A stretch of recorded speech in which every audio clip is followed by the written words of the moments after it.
Hello everyone! So today I'm going to be talking about something that's very important to me.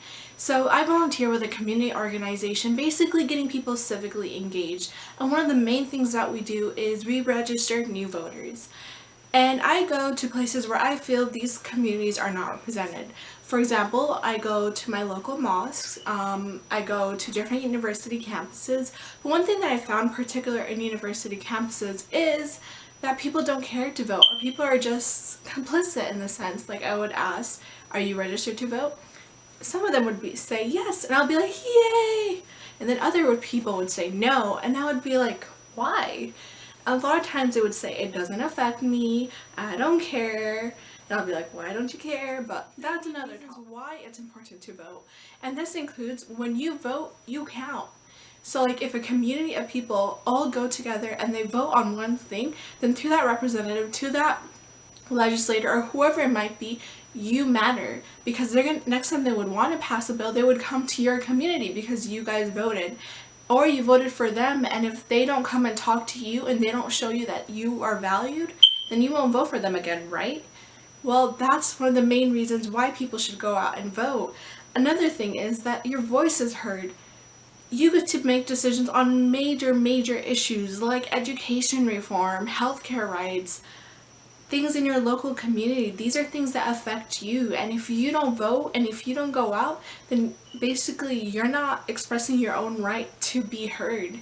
It's like you choose to be silent. The third reason that I would say is that you get to properly represent yourself, because if in your local community, you get to vote for school board members, you get to vote for representatives, senators, and these are people that are in your realm. Sometimes it could even be your neighbor.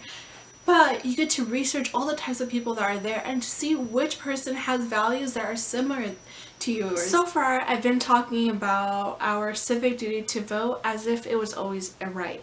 Historically, not every single person was able to vote.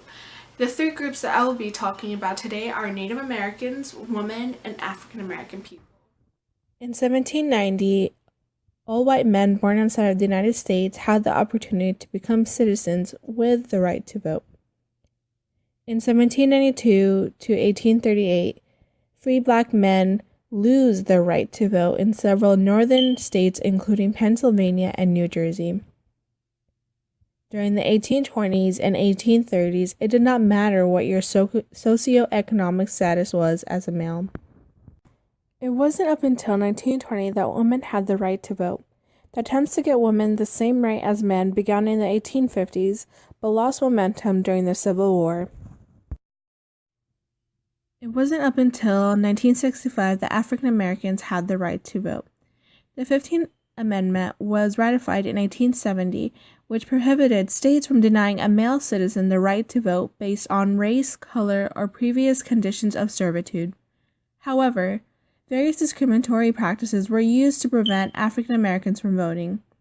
Blacks that would show up to the vote were told they got the date, time, or polling place wrong.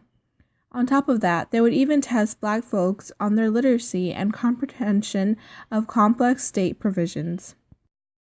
It wasn't until June 2, 1924, that Native Americans born in the United States would be considered U.S. citizens, regardless of their tribal affiliation.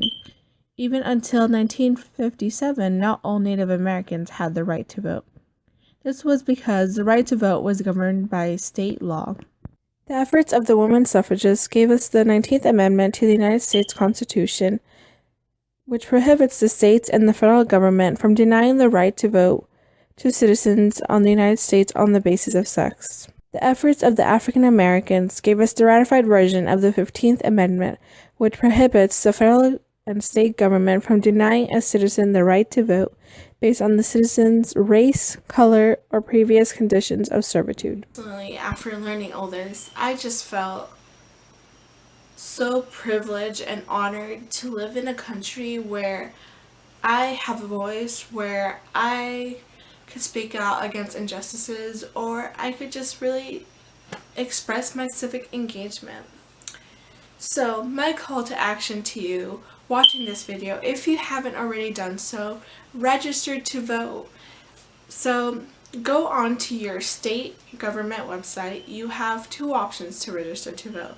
You could either go online which is a lot easier, or you could register via mail.